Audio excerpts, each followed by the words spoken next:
Hi there, my name is Anthony, and this is my part two, or is it part three? Actually, it's part three, I guess. World Wide Web. But before I jump right into it, I would like to recap a few points that I might have missed in my last one: PCs, laptops, and computer networking. Oh, the stuff that I might have missed is a hard drive, memory, and um, efficiency.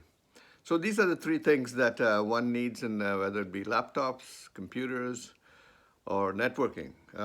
In fact, in networking, you also need another component called servers.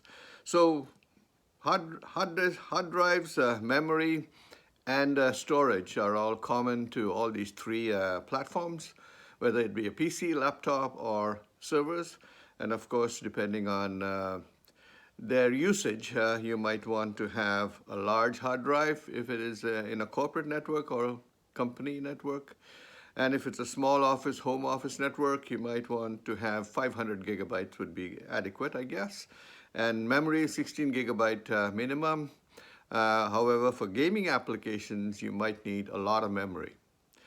Okay, so for optimum speed and performance and efficiency, you want to keep these three parameters in mind: hard drive capacity, memory, and of course, um, in computer networking, there are a lot of other factors, which we shall discuss in another platform or uh, that I would introduce as probably chapter 5, technical aspects of computer systems. But for now, let's go into WWW, or World Wide Web, which is basically ubiquitous. I use the word because it's all pervasive and prevalent in both in the home atmosphere and in business. Everybody is using the World Wide Web. What is the World Wide Web? The World Wide Web actually consists of a simple address in your browser, whether it be Safari in the Macintosh platform, or uh, you can say Internet Explorer, which has been superseded by Microsoft Edge in Windows platform or environment. So a browser is basically what is used to access the internet, and in that browser, you put in the top address, they call it, top address, your www. For example, www.cbc.ca. Now, this would translate into a domain name, right? So the internet space is organized into different domains based on country, based on the type of organization. For example, country would be CA for Canada, AU for Australia, and so on. And if it is just an organization, it will be .org. And if it is a charitable organization further, it would be .net, and so on. So the domain namespace is divided by the society I mentioned earlier, ICANN, Internet Committee for Domain Names and Numbers. And this in turn, the address would translate into an IP address. An IP address is a 4-octet number used in the background of all computer systems, right? Every computer is identified by this 4-octet number called an IP address. But for ease of use and for it to be a user-friendly thing, we use what is called domain names. So that's what you put in the address, and you launch this, and you get a response from the server. The server will provide that response depending on what your home page. So your home page of that country.ca, which I just mentioned, or cbc.ca, or whatever address you are typing in there, whatever you want to browse, will come up as a static page, and that static page is built by a language called HTML, which would give you static pages. However, most browsers, most companies and businesses would set up dynamic pages using a language called CSS, Cascade Style Sheets. So speaking of languages, there's a lot of languages that make this browsing experience very unique and very pleasurable, very aesthetically pleasant, you might say. And depending on the nature of the business, a lot of languages are used in the World Wide Web. And these languages are called front end and the back end. The back end meaning something that is sitting on a server, which the server processes. The front end languages are basically HTML, Hypertext Markup Language, CSS, Cascade Style Sheets, which gives you color and other markings that enable you to create rows and move dynamic images, etc., etc. And also there's one more language called the JavaScript. And when you query that browser or website, www, it will have to respond depending on what the query is. And the response is basically provided by the server, which handles all the languages. The languages being Python. What else is there? JavaScript, and so on and so on, and many other languages that are handled by the server. The server will provide you with those languages, also called C#, and many such languages that is handled by the server. Of course, this in turn, the servers are programmed or managed by developers. These people who write languages for the World Wide Web are called developers. So there are many kinds of developers, front-end developers and full stack or developers or back-end, depending on the nature of the task, right?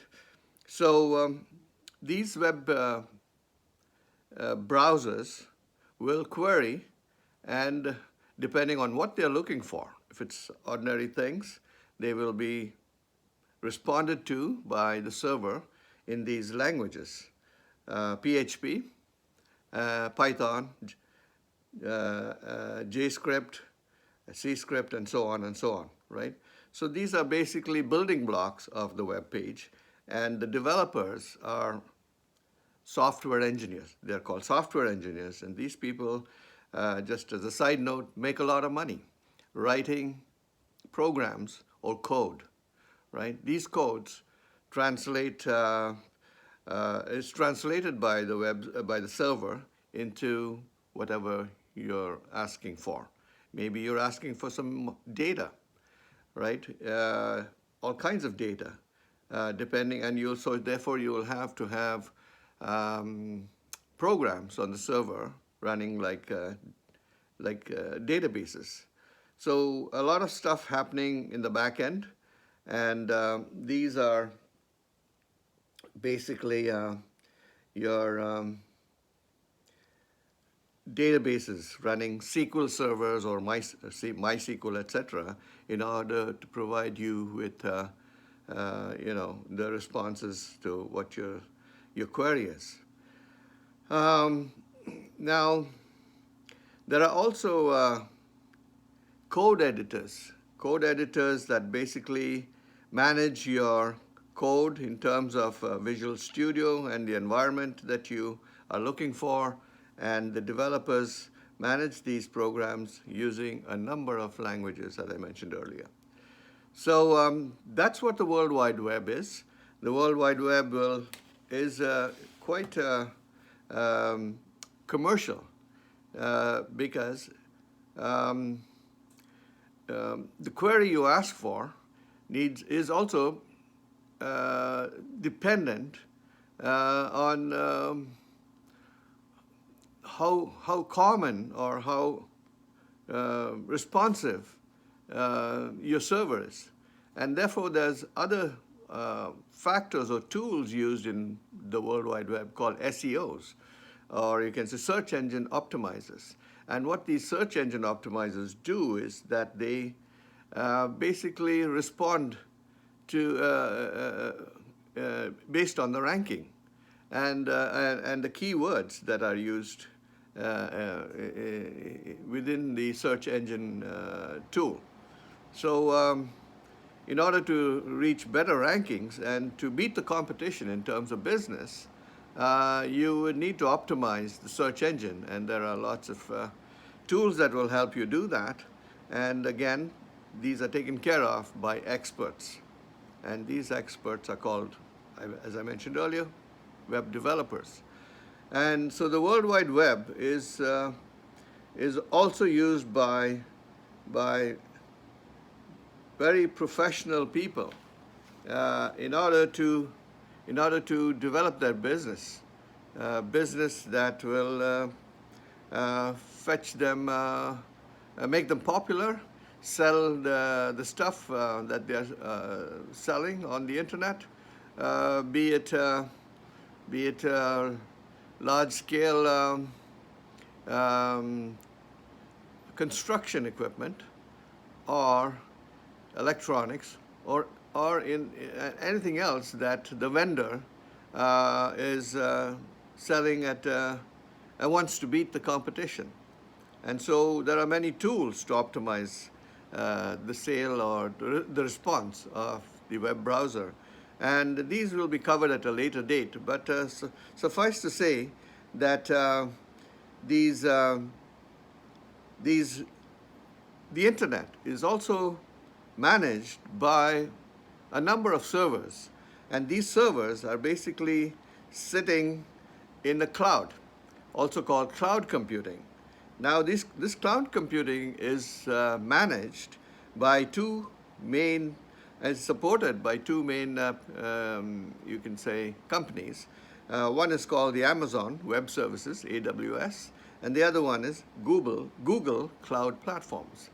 These companies manage these servers sitting in the cloud, as it were, running these services as, as small virtual modules, infrastructure as a platform, server as a platform, and platform as a service. All of these are little virtual modules that are sitting in the cloud and managed, and managing your service, your websites based on the amount of information that you are looking for and your subscription to these cloud computing services. So that, in a nutshell is your WWW. I'm hoping to cover this in slightly greater detail at another stage of my YouTube channel. And that will be when I go into part 4, called ChatGPT, or artificial intelligence, which is another new technological development that is rapidly taking over the internet world today. And again, going back very quickly about the internet, today we have a lot of devices that are connected to the internet. And all those devices lumped together are called IoT.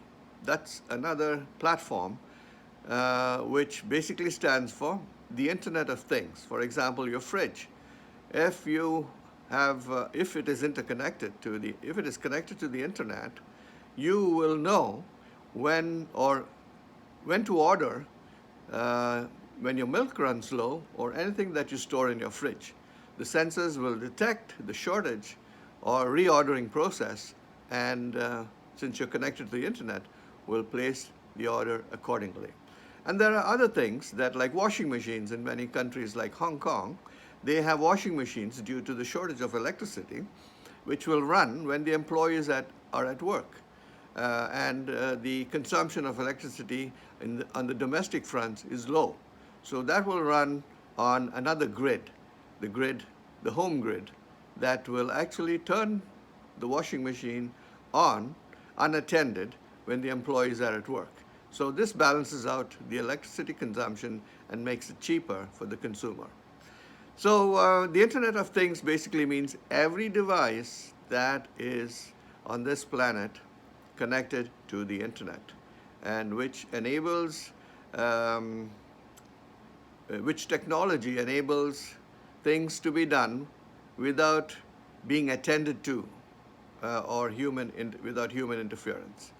So I will cover these things in a little more detail later. But for now, I hope you enjoyed my discussion here on this channel. If you did, please like, share, and subscribe. Bye for now.